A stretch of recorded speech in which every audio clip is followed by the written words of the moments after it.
Good afternoon, everyone. My name is Mark Mazzoni, one of the assistant principals at Darien High School. I'd like to welcome you to the fourth installment of this year's extracurricular workshops. Thanks to those of you who have viewed our other workshops that are posted on the YouTube channel surrounding social media, substance abuse, and vaping. In today's workshop, we'll hear from our school staff and an outside professional regarding the importance of self-care, as well as resources and strategies to promote self-care.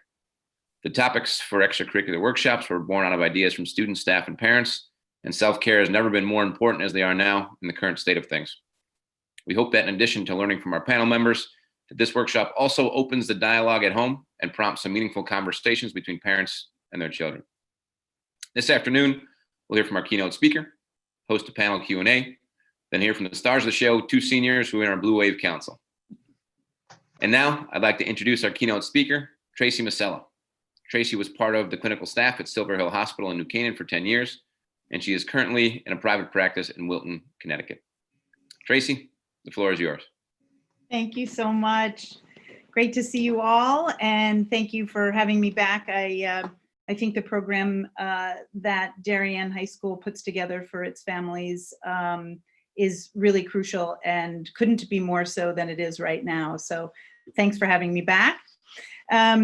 The fact that we are in this virtual setting instead of in the glorious auditorium at Darien High School is an indication that we are experiencing a global event that is changing the way that we live our lives. And it's really constraining the way that people are able to navigate successfully through their lives. So it's very much a challenge for everyone. It's particularly a challenge for adolescents because the period of adolescence is meant to be a time of self-discovery. And during that time, the purpose and the goal of adolescence is to individuate and separate from the family. That is good, that is wanted, that is desirable. And adolescents do that by experiencing new things, trying out different behaviors, different relationships, exploring, so that by the time that they reach young adulthood, they are able to say, this is who I am. That's the goal of adolescence, is to answer the question, who am I? So it's a period of developing what we call a self-identity or a sense of self. And so now that things are so constrained, it's difficult to experience things in a new way. And very many of the relationships that we had, that we enjoyed, are now constrained as well. So it's a difficult time for kids who are needing to get out there and experience new things, can't do that. So that puts a lot of strain on families, right? And so you talk about the core functions of a family. What makes up an effective and highly functioning family? And it's really not the things that we tend to value in our society, how many friends we have, the kind of cars that we drive, or how many activities our kids are in, or what schools that they go to. It's really about more internal things. And those things are, how do we take care of the members in our family, right? So are we working as a unit to make sure that everybody's being taken care of? And that means different things to different people, right? Are we minding what our role is in the family? So, and are those roles clearly defined? So are we looking to our kids to help us as parents feel more comfortable? Or are we looking to our kids to have our emotional needs met because they're not perhaps being met by other adults in the family? Are the kids looking to the parents to solve all of their problems so that they don't have to develop those very important skills of coping on their own? So knowing what the role of each member of a family is really important for a family to operate effectively, right? So, and those roles are dependent on what developmental stage the person is in, what their ability is, what their needs are, and what their personality traits are, right? So not everybody is going to be great at everything. So knowing who you go to for what in the family and what those roles are is really important. Communication is always key. In any relationship, communication is key, but none more so than in a family, right?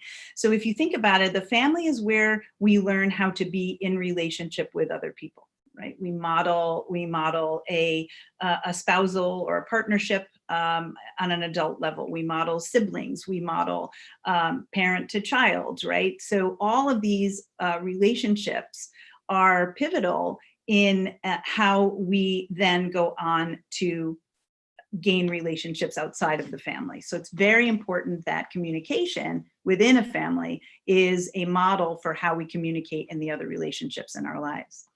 And resiliency, that's a really key, often overused, but underrated skill that a family needs. How much more relevant could that be than right now, right? So we're being asked to change our whole lives. And as the holidays approach, looking at spending holidays in a very, very different way, how do we as a family adapt and change and make a new normal, right? So after the change, after we're out of the pandemic, are we going to just rush to revert to the way we used to live, or are we going to find a new normal, a new effective level of functioning? And I think that's really important, right? So are there some things that we're learning during COVID that we might want to carry forward into our new lives, the post-COVID world? So that's all about resiliency. How do we turn this challenge into an opportunity to look at the way we function as a family, as a community, as a society, and say, maybe there's some things that we could do differently. So an effectively functioning family is going to help adolescents with that really, really important individuation and separation, right? So if the family is functioning as it should, it will allow the flexibility of the kids to go out into the world and develop that all important sense of self, right?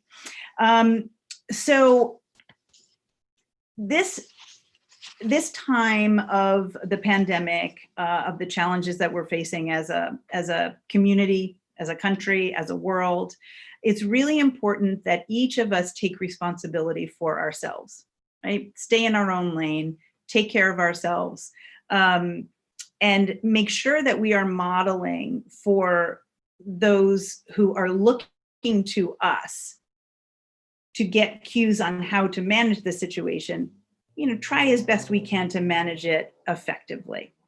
So we talk about this concept of self-care. What does that mean? So a couple of things to think about when you're thinking about self-care. The first is we need to acknowledge the reality of this situation, right?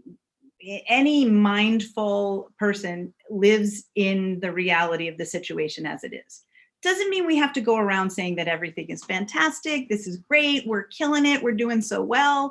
No, it just means that acknowledging the reality of the situation, how difficult it is, recognizing that what we're feeling, the anger, the frustration, the fear, the boredom, the loneliness, all of those things are typical and normal, and that we're all experiencing them together. That's the reality of the situation. But how we feel doesn't have to dictate how we act. In fact, it often is important to say, this is how I'm feeling, this is what I have the urge to do, and I'm going to actively work against that urge to do something that's more effective, right? So feelings aren't facts. Just because we feel something doesn't mean that the situation has to be reacted to in a certain way. Okay. So acknowledging this concept of acceptance, right? I can't change this. I didn't cause this. It isn't fair. And I'm committed to not making the situation worse by acting in ways that are not effective and potentially dangerous. Any moment is tolerable if we just stay in that moment. And the reason that this pandemic is so difficult is because there's so much uncertainty. There's no answers. Nobody knows when it's going to end. If there's going to be another spike, are we going to be able to stay in school? Can I go back to my job? None of those things are certain. Nobody has the answer. And anxiety just feeds on that uncertainty. So just staying in the moment. What do we know today? How are we being safe today? And is that going to be okay today? Yeah, we can manage today. If I think too far in advance, I get really, really stressed. But I know that today I know what I have to do and I know what I can do, and that's where I'm going to stay, right? So if everybody is just more mindful and staying in their lane, I think that we can reduce some of the stress that we're all feeling. Julie Lythcott-Haims, a tremendous author that that many of you have heard of, How to Raise a Successful Adult, it talks about designing your way out of boredom, right? So many of us are experiencing boredom because the things that we do to fill our lives, we can't necessarily do right now. And so how do we design our way out of boredom? And so there's a couple of ways that we think about taking care of ourselves and taking care of that boredom. So the different areas of self-care, intellectual self-care, right? This is an opportunity for us to use our brain for something other than our school and the job, because we have some extra time now that we would normally be in a more structured activities.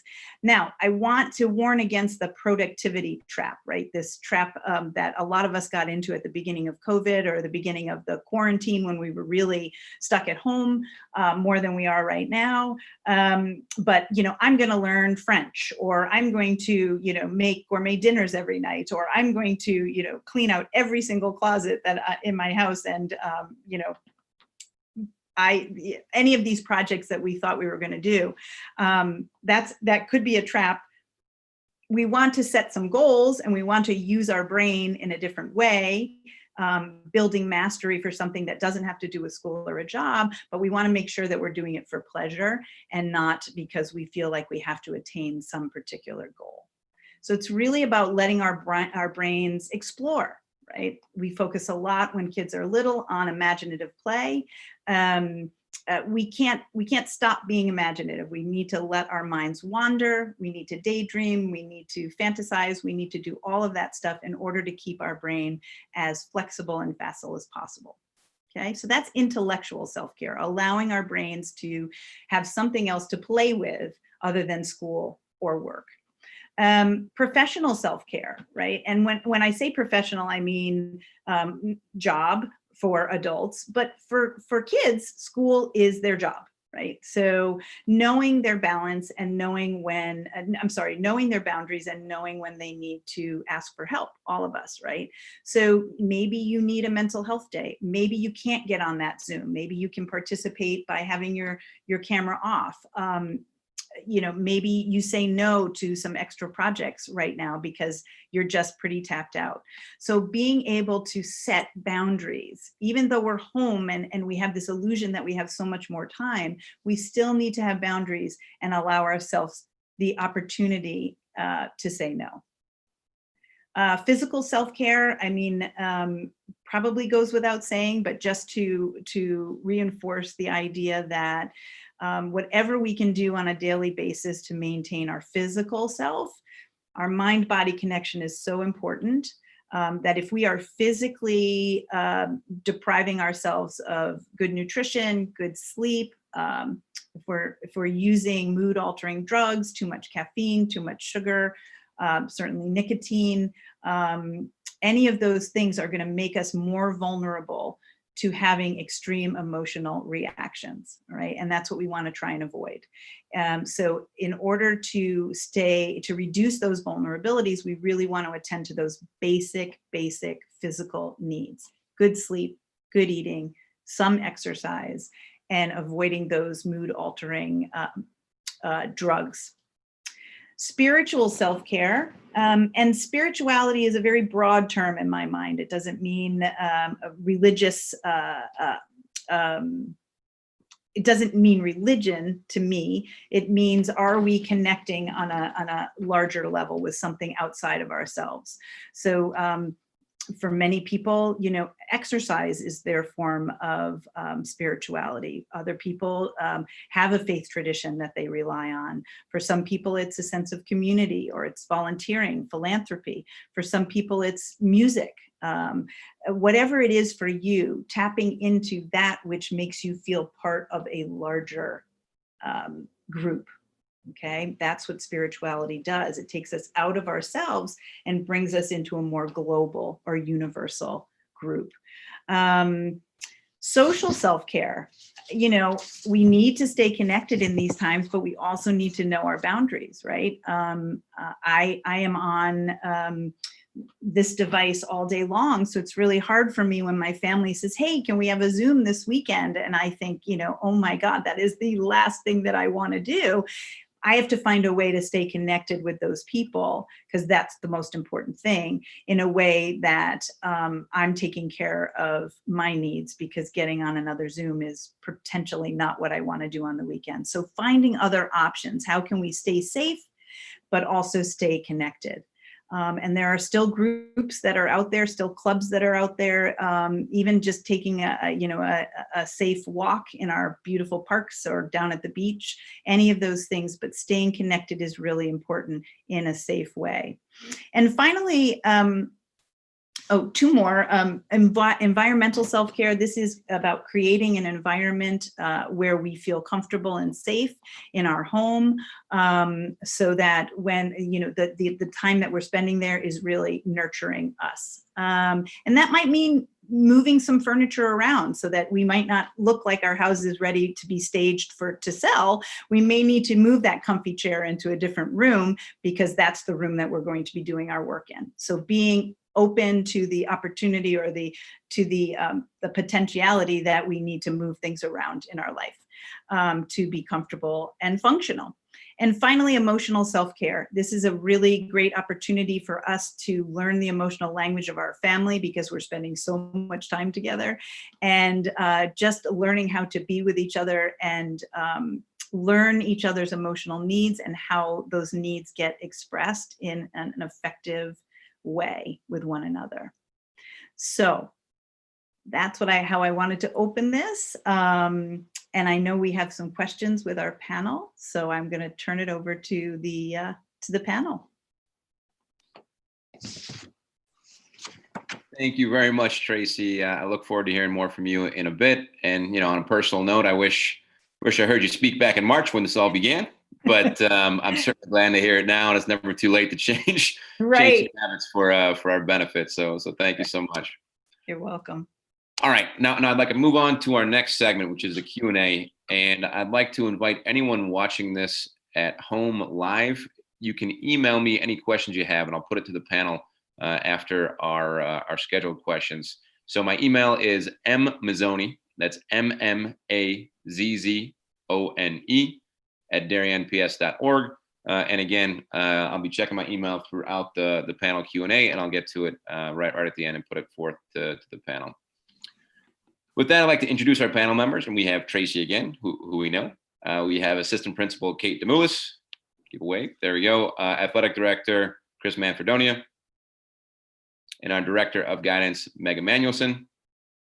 And Joyce Sixsmith is back too, our Connections Counselor. All right. The first question I'm going to put to you, Kate and Chris. What do healthy self-care practices look like for young adults? Thanks, Mark. Tracy, it was so interesting to hear you talk and outline those different areas of self-care. And as you were speaking to those, two things popped up for me. One is that when I think about self-care for our young adults, I often focus on that emotional and physical piece. So it was interesting to hear you speak to a broader range of ways of thinking about self-care. And the second thing that I was thinking about was the reminder you provided us that we're still in a pandemic. And for us at DHS, where certainly things are not normal, right? There's a lot of things that are different right now, but we're full in-person learning, and we have activities going, and we have athletics going, and students are the seniors don't need to tell me to tell them it's the middle of the college application process, and things are moving ahead. And so that was, I think, an important reminder that our self-care practices have to take into consideration in this conversation, both what we always think of as self-care and also what we right now think of as self-care.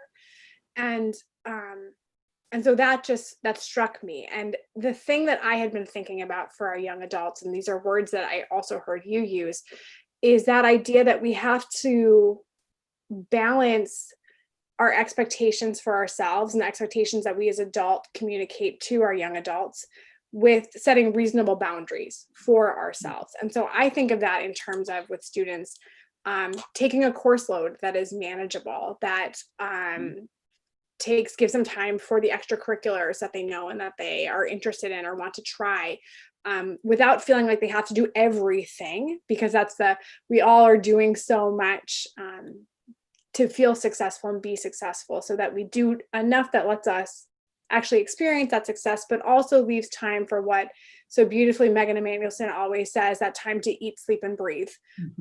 And that registers with me in terms of what you were saying. I think taking that time purposefully to get enough sleep, to eat healthy foods, to connect with friends and family, those are so fundamental, and they're fundamental always, and they're especially fundamental right now. And being able to help students set expectations for themselves, and also set boundaries for themselves to be able to say, this is too much for me right now, I need to shift.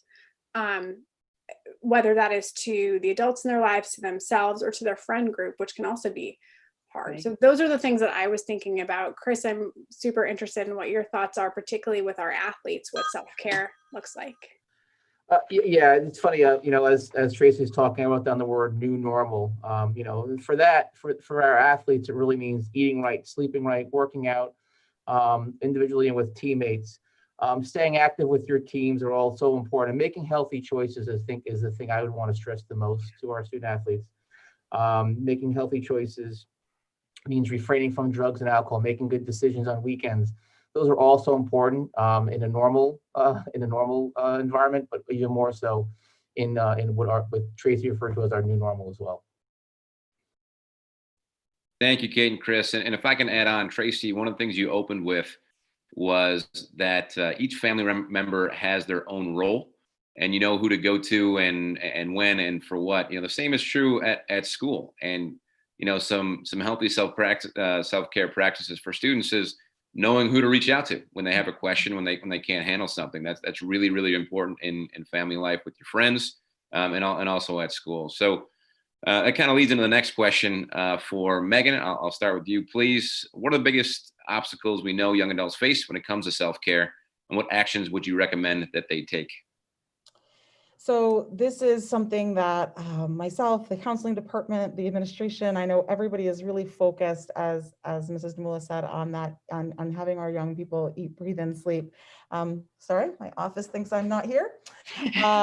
So, our students are so talented in a myriad of ways, in and outside of the classroom, in our theater, in our arts program, on our athletic fields and courts. And I think we do see them trying to sort of do it all. And to add to what everyone said about that sense of normalcy, like doing it all right now, being a part of all of that makes life feel a little bit more normal. But I think we're all finding like life is a little bit more exhausting right now. It takes a lot more effort just to get through the day, both physically and mentally. There's a lot more strain on our bodies and on our minds and on our hearts. And so I think that there's even more kind of wear and tear when we try to do it all a little bit. I know as an adult, I use the excuse often about my own self-care. I just don't have the time because I have so many other things that I either have to do or want to do. And so I often find myself using, I don't have the time as an excuse. And what I like to tell students all the time is if you're not taking care of yourself, then nothing else is getting done well, right? So if you're not doing the eating, breathing, sleeping, or filling your bottle or filling up your soul and your spirit, nothing else is getting done well. You're not your best student, you're not your best athlete, you're not your best musician. Nothing else is getting done to the capacity. So it's sort of a counterintuitive concept, but really, we have to carve the time. It takes some planning. And I think some students aren't even aware of what their recharge is, like what it would take, what self-care even looks like. I think, as we said, it was so great to hear Tracy talk about all those other domains, because I think we do just think, about nutrition or about sleep. And so to really hear about all the other ways in which we care for ourselves, sometimes when we ask students, like, what fills you back up? They haven't identified that. So really being very conscious of stopping and pausing and saying, what is it that, like, when I'm feeling a little run down emotionally or physically, what is it that makes me feel a little bit better? So really noticing, I think, what your heart and your mind and your body are asking for, and sometimes scheduling it. Like our kids are really good at scheduling stuff. They manage schedules I don't think I could manage. And so, maybe you're just carving, even if it's 10, 15 minutes to call a friend to have a good laugh, or to take the dog for a walk, because that's what fills up your bottle a little bit. So knowing what it is, making the time to do it.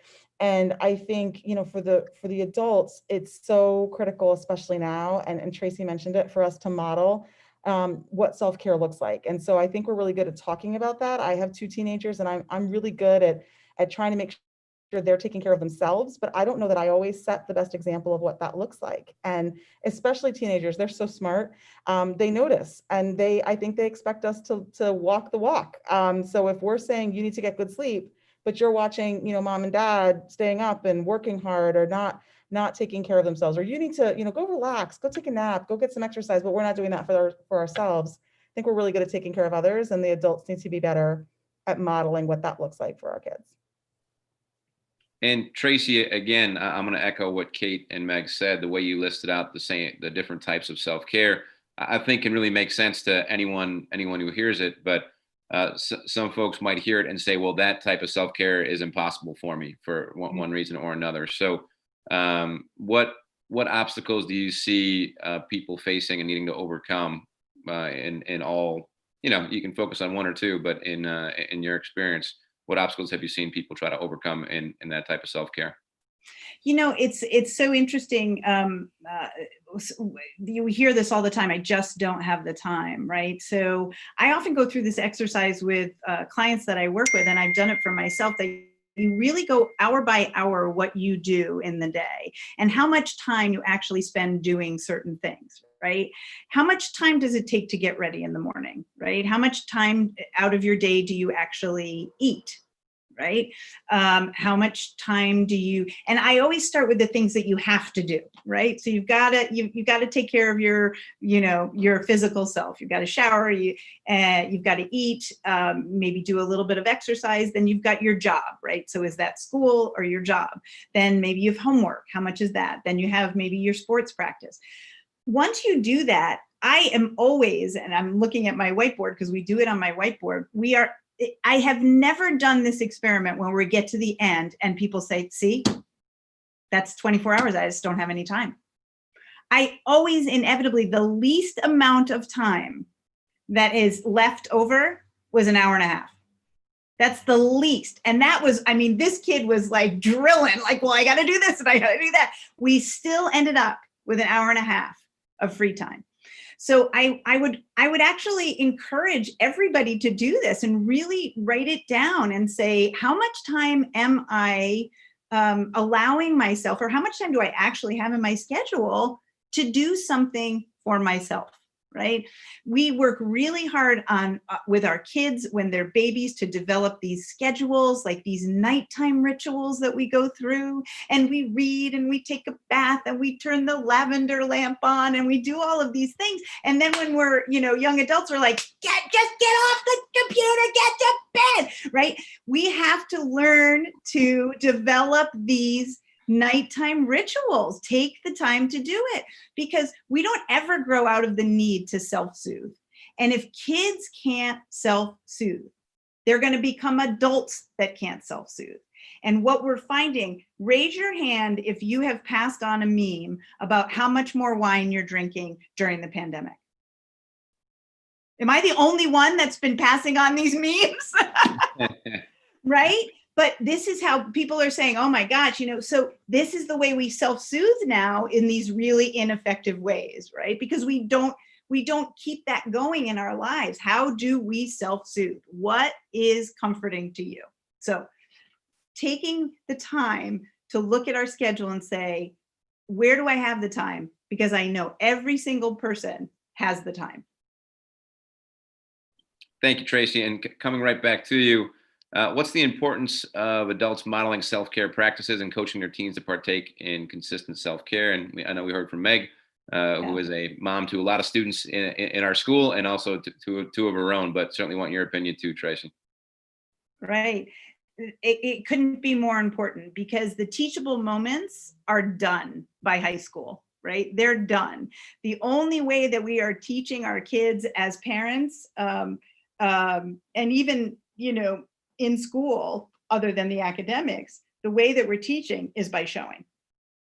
And even though adolescents are moving away from looking to their parents as their kind of, benchmark about how things go, they're still looking at you, right? And maybe even more critically than they were, just a couple of years ago. So we have to, there's nothing more important than modeling the behavior that we want our kids to do. And part of that is recognizing when we're not doing it well and being able to say that, right? When we're not acting effectively, really say that. And, or if we, blow up and overreact because we're tired and cranky and, and stressed out, say that. Like, that was a really, really, really crappy mom moment. That wasn't good. That was, in fact, that was bad. And I'm going to actually go put myself in a timeout and pull myself together. And then I'd like to talk about what it is that you wanted to talk about in a much more calm and effective way. So modeling, there's nothing, honestly, in behavioral treatments, there's nothing more important than modeling. Thank you. And Meg, what resources at DHS and outside of DHS are available to parents and students for a student who might be struggling? So, outside of DHS, as we talk about self-care, I think, as we talk about just getting outside and being in nature or getting some fresh air or you moving your body, like we're so fortunate. We have such a beautiful community and parks and beautiful beaches and neighborhood streets and unlimited recreational opportunities and community resources. And so I think, when students and families start to look at, again, what fills them up and what they need, starting to identify places in the community that just make them feel good, or things that help them to move their body or to move their heart and their mind a little bit. At school, honestly, I would say every person in this building can be a resource to students. And so we certainly have people that have differing, expertise or different training and different roles in the building. But, our job, everybody in this building is here because they love kids and they want to help kids and support kids and help them to grow into successful young adults. And so, you have certainly your school counselors and the psychologists and Joyce and our social workers and people who sort of have a mental health background, but our teachers and our administrators, our secretaries, our campus monitors, our custodians, our cafeteria workers, everybody is here because they love kids. And so whoever it is that person, the student is connecting with, depending on what's happening. But if you're just having a tough day, any trusted adult in the building would be there to discuss that, to give you next steps, to give you some ideas, direct you to some resources, build you up a little bit. If you need something that's a little bit more focused from a mental health standpoint, we certainly have a full staff of wonderful colleagues available to do that. But I honestly would say any adult in this building is here for kids, to support them in any way we can.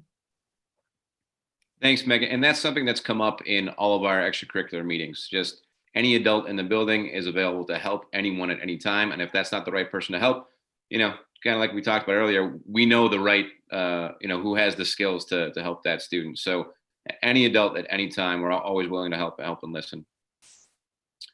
And our fifth question, it's a pandemic specific question, but given where we are right now, how might students need to adjust self-care practices? And Kate, if we can start with you. Sure. I go back to that idea of checking in with ourselves for how we're doing each day and also over a span of days so that we can reasonably adjust our expectations and our boundaries. And at the same time, giving ourselves grace if we're not our best self or anywhere near our best self on any given day, to know that this is hard. And so if that means you need to take a break, you need to just go to bed early that night, call it. You need to apologize because, like Tracy said, maybe you just weren't very nice to someone and you need to own that and move forward. For me, it's putting my phone down when I get home and saying, I'm going to just be with my family for the next hour and a half before I even allow myself to think about anything online, because we're online so much. And so whatever that thing is that gives you the space, and then being okay with knowing that my pandemic self may not be my all the time self, if that makes sense. I think at the same time, I would say, Tracy spoke to that uncertainty, and it would be remiss of me not to say, should we shift gears? We're so fortunate to be in person right now. and those connections that we're able to have because we're together 6 feet apart with our masks on because we're keeping ourselves safe and healthy.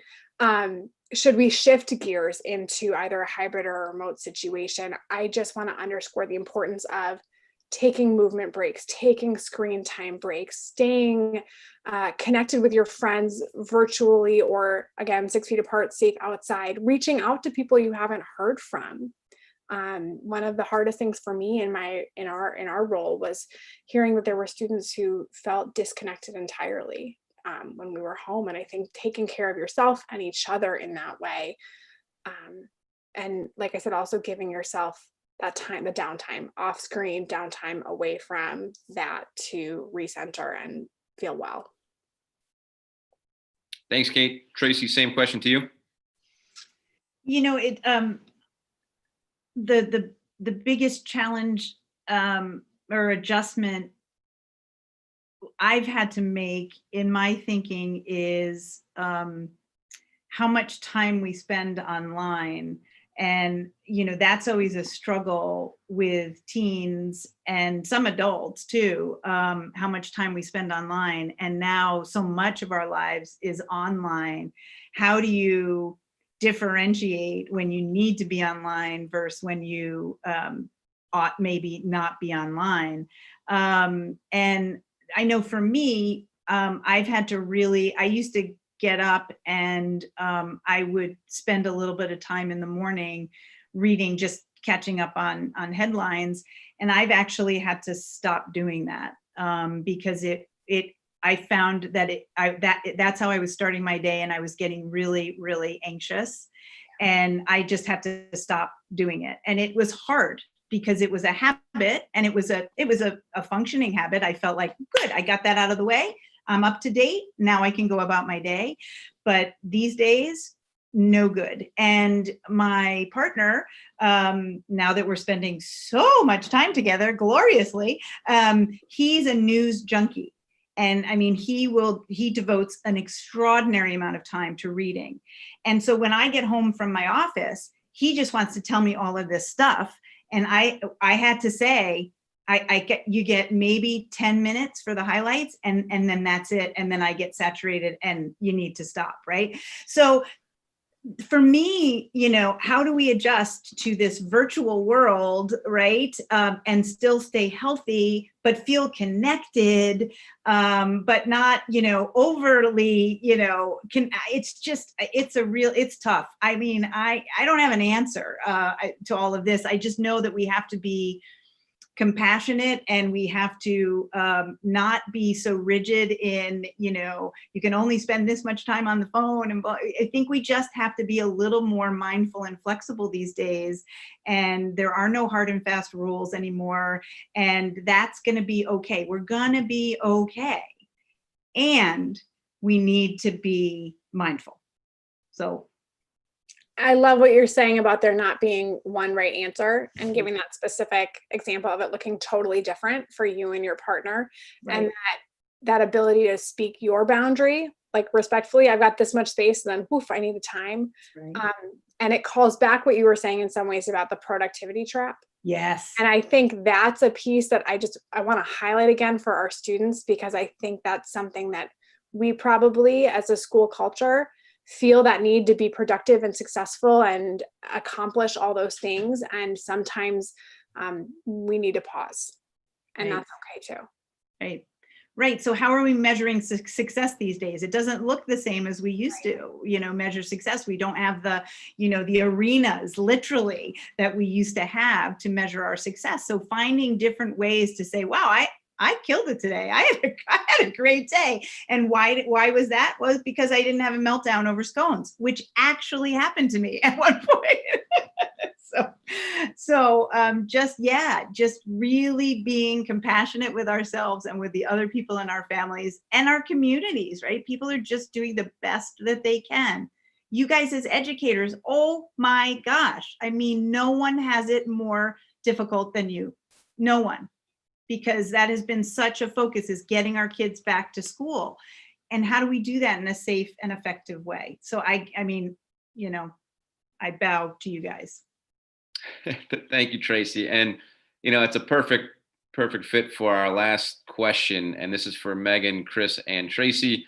And this is, should we go remote, which, we're all enjoying being back in school and it feels a lot better. But should we go remote again? Certainly we have practice with it now, but, let's say that happens this week or next week. How do we maintain the connections and stay healthy in an extended period of absence from school? What can we learn from last time? And, just more specifically, how can we make connections with the school and with each other?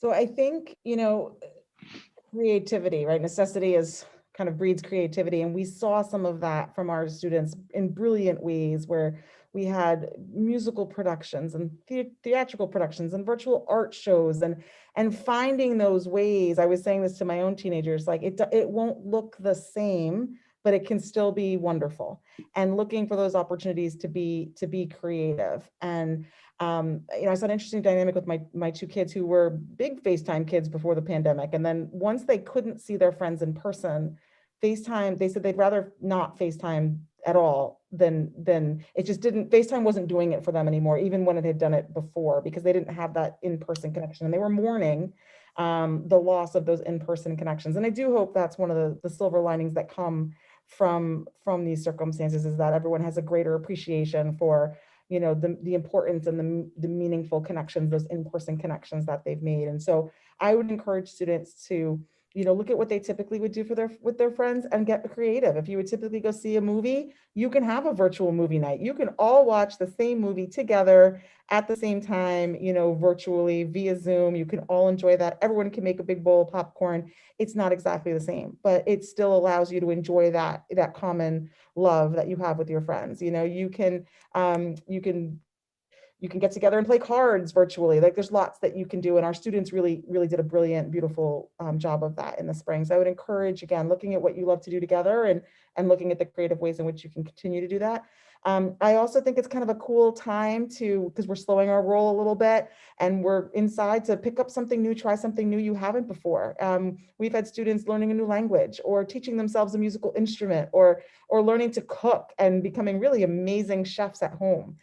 So it's kind of a cool opportunity to connect with your family or even with your friends, trying some new things and trying some new skills out. And so I think it's just an opportunity to look at the possibilities that exist and get creative and find the joy. I think, I love what Tracy said in the beginning, that nobody is okay with this, nobody loves this, but there's a level of just acceptance and embracing it that needs to happen in order to maintain our self-care and our joy. And so looking for those opportunities, I think would be really, really important. And again, I think it's a great opportunity for parents to model that. We're exhausted. We do a lot during the day for our jobs and for our families. But I think it's a great opportunity for parents to model how we get creative with staying in touch. I giggled out loud when Tracy said the last thing I want to do is get on a Zoom with my family, because my mother begs me on a weekly basis to Zoom with my 27 cousins, and I'm so sick of the screen. But then I'm like, but this is important because I haven't seen my mother in over a year, and I want to see her face and I want to interact with her live. And so those connections are critically important. Mhm. Thanks, Meg. And Chris, in the spring, I think our athletes and sports teams were creative and staying connected. Just like to hear your perspective on if we go remote again, what can we do? Yeah, so unfortunately, we have lived through this once before, right? We had to, as Megan alluded to, get creative. So we had coaches being with kids via Zoom on a very regular basis. We had individual workouts that were being done individually, yet with peers, with teammates. And so we're fortunate we have the technology that we can do these types of things, but it's so important that if we do are in a situation where we have to go remote again, that those connections are still made with the adults in your life, coaches, your teammates, your peers. It's imperative that you still are able to make those connections remotely, but together as well. And I think having lived through that in the spring, we've kind of have a guidebook on how to do that again. I'll go not ideal, but I think we have a plan on how to do it. Maybe we can build upon it and be creative and try to find different ways to do that again. But it's so important that you stay active, you make those connections with your coaches, with your teammates, if we're in the situation of have it being remote again. Thanks, Chris. And Tracy, if I can go to you again. Sorry, we're wearing you out this afternoon. That's okay. So much has already been said. The one thing that is coming back in the pandemic is this sense of longing. That's been lost for a really long time. We don't long for anything because everything is just at our fingertips. So really kind of connecting with that sense of longing and what do you really miss, right? And focusing on that. And again, similar to the schedule that I, am a fan of doing, what are the important relationships in our life, the important connections that we really miss, that we really long for? And those are the ones that we want to spend our time staying connected to. And then maybe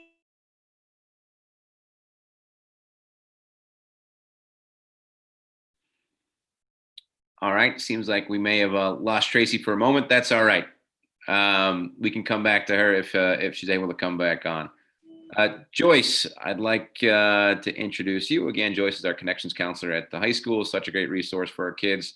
Literally everyone who meets Joyce wants to, meet her continually for forever. She runs a Blue Wave Council, which she'll talk about right now, and also introduce two very, very important members of our community. Thank you, Mark, and thank you all for having me on the panel, and another wonderful job by Tracy Masella. I am the Connections Counselor at DHS. I do counseling on a part-time basis there, and my specialty is substance abuse and addiction in families, but I can see kids for any reason, so I welcome any parent to call me at any time for their teen. We are so fortunate tonight to have two Blue Wave Council members, and you can both turn on your cameras. Annalise Finn and Colby Deneen. They are executive team members, and they were part of a committee to contribute to the content of all of our forums that we've gone live with this fall. We're very grateful for your participation. The Blue Wave Council is a group of Darien High School teens, 9th through 12th, who commit to substance-free living and other healthy decision-making. I am going to start with the lovely Colby. To begin, the first question I'm going to ask you, Colby, is what is it that you love so about Blue Wave Council, and why do you think other kids in DHS could benefit from it? Hi, I'm Colby. I just want to thank you all so much for showing the importance of self-care, especially at a young age and during this time. For me, Blue Wave Council has just been a great way to open up and talk with peers about the effects of substance abuse and goal setting, mental health, really anything. It's such a great environment, and I love meeting new people and being able to educate myself. Excellent. And Colby, the big question, the real reason we brought you on today was to talk about what are some specific things that you do to nurture your self-care that have been helpful during your high school years. I love to try and incorporate self-care into my daily routine and take the time to do something that I enjoy. So I love to take a long walk and try and listen to a podcast. One of my favorites is Everything Happens by Kate Bowler. And I also love to try and spend time with my grandparents, my cousins, my family, my friends. It's just really important to spend time with them and be present. Isn't that beautiful? We do a lot of self-care talks in Blue Wave Council too, so this was the perfect topic. Thank you so much, Colby. Thank you. And the fantastic Annalise Finn. Annalise, executive team member, senior, you're leaving me this year, right? Oh, we'll miss you. Well, I'm very grateful to have had you. Number one, what has Blue Wave Council meant to you, and what do you think other peers, and especially the underclassmen who are new to the school, could benefit from Blue Wave Council? Yeah, so I'm Annalise Finn, I'm a senior, and I think that one of my favorite things about Blue Wave Council is the tight-knit community. Colby basically said it all, but I just love how I can meet with peers who have the same common goal of living a substance-free and talking about self-care, and it's just a great environment. So I think other students should definitely join because I don't see any negatives to the club, and we do great stuff on the daily. Well, both you and Colby, whenever we have speakers, often are constantly contributing. So I thank you for that. And Annalise, what are your keys to success in terms of self-care? What things have personally worked for you during your high school years? Yeah, so I try and work out like every single day when I get home from school because I mean sitting down like basically the whole day is kind of tough, and I like to get home, put my phone away, and just go on like a walk or a run, just to clear my mind, and go home and then shower and just get work done. So that really helps for me. Also, I like to read a lot, so it's just a good break from the screens. And although we are in person right now, which I'm very thankful for, it's still a lot of screen time, like at home and doing homework and such. So that's definitely one of my main things I do to help maintain my self-care. Excellent. Thank you. I loved how you both spoke of things that physically unwind you, and also Colby mentioning that spending time with family and those who are loving and positive and, bringing joy to your lives. Thank you both so much. And I'll give it back to Mark Mazzoni. Thanks, Joyce and Annalise and Colby. Thank you so much again. Very, very wise words that we can all learn from, and very courageous you guys being here. Really appreciate it. Thank you. So with that concludes our final workshop. Just want to thank everyone for being here tonight. Thanks so much for Stacy for imparting so much wisdom on us.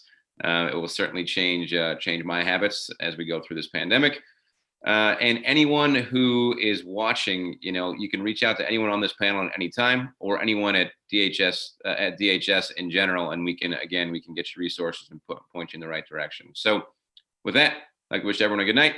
Thanks for being here.